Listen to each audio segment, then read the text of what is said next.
Om Sri Sai Ram. Humble salutations, the lotus feet of Bhagavan Sri Sathya Sai Baba. Balvikas class, Group 1, Part 4. All are welcome to the class. Last class we talked about wonderment is the basis of God, faith in God. God's creation creates in us a great wonder. How beautiful the world is. The birds are, the sky is, the rivers are, the trees are, the blossoms are. Like that. Every single thing in God's creation makes us wonder. And the creation tells us that God, a great power, is there, though not visible to our naked eyes. We must start as early as possible to instill in this wonder of creation in the children's hearts. We can compare the world with a puppet show. Children, you all know the puppet show, you have seen the puppet show, how the puppets beautifully dressed are dancing and doing many characters, drama and all that, isn't it? So in the puppet show, we see the dolls on the stage, walking, talking, playing, crying, everything we see, and we believe all that, and they are doing it. But when we look at carefully, we'll see that there is a very thin and strong, long string attached to each and every doll who is playing in the puppet show. And all the strings are carried together and is taken up. And a man who is sitting in the balcony there holds the string in his hand, and he moves each string in the way he wants and according to the story of the drama. And we say the dolls playing.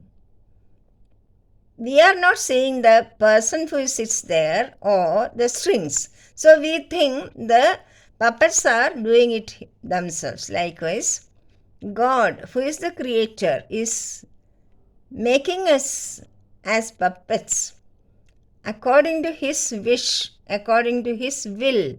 We are all moving around. We are all doing things. What we do, all are God's will. He is only playing like a puppet show. How a man is controlling the puppet show, God in his creation make all the creation as a puppets in his hands. He does everything for our good, isn't it?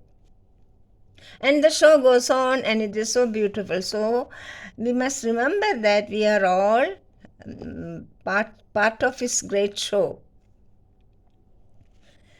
From very young age, children must be taught to love, respect and obey God. How can we do that? We don't see God. So that is why God has placed parents in each family. So they are the gods in human form. So each child should show respect to the parents, obey them and do accordingly, respect and love them too, isn't it? Because all the parents do everything for the children and for their good only. They will never drag them down to the wrong things, isn't it? So children must be very careful to obey their parents. Wonder of things. For example, if we see a butterfly flying around, we will wonder at its beauty, the color combination of its wings, etc. And we will think, we will observe, and we will think about its origin, isn't it? Observation is essential to know more about the thing we see. So we have seen a butterfly, we go after it and we inquire how it came out from where it has come, how is this beautiful wings he got, how beautiful wings, how he is able to fly. Like that, we will ask many questions to ourselves and we find answers.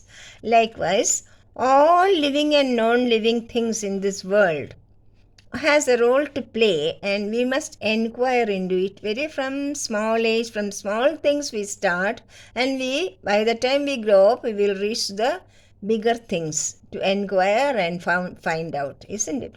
We all know the story of thirsty crow. Let us call him the clever crow. You don't know the story. Once a crow felt very thirsty. It was very hot summer day.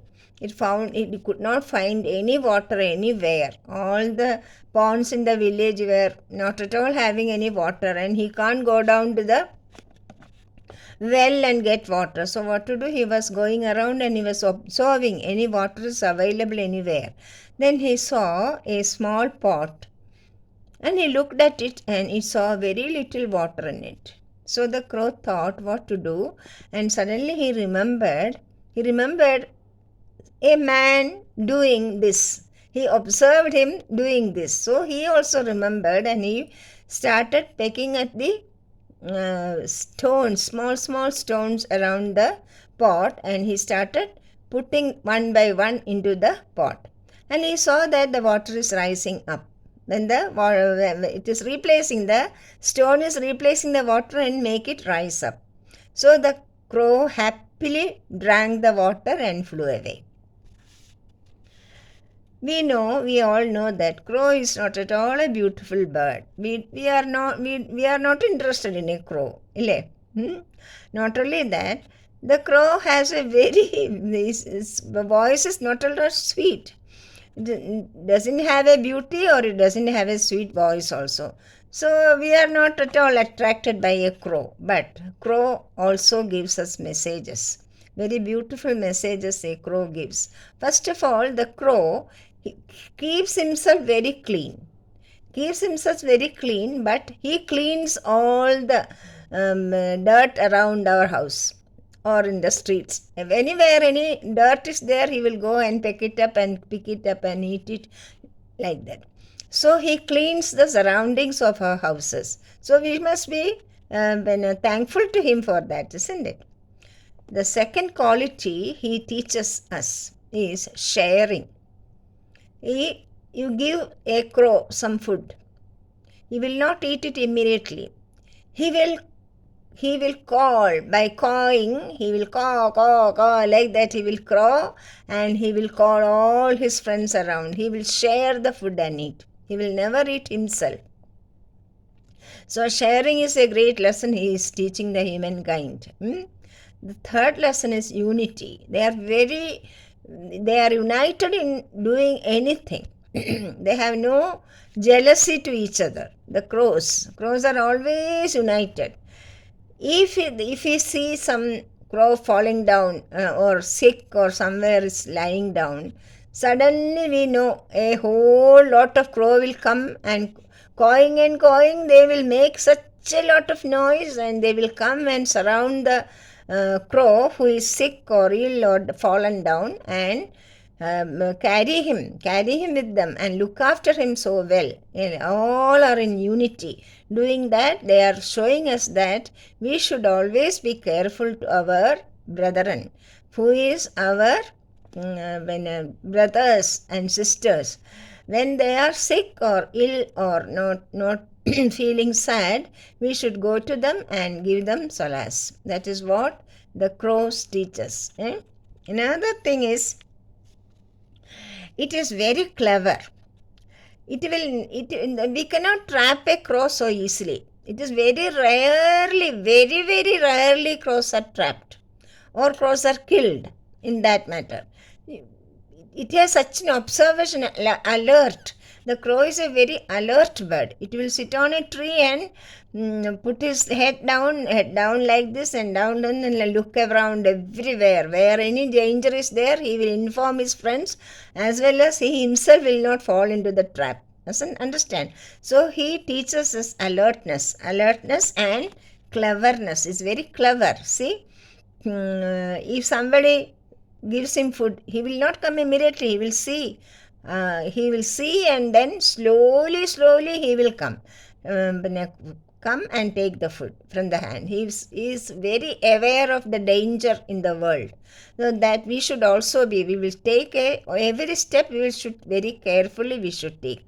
Otherwise, we'll fall into traps and dangers, isn't it? So the crow, though he is a very simple and very common bird, he teaches us a great lesson of cleanliness, sharing, unity, observation, cleverness, and alertness. So many things a small crow is teaching us.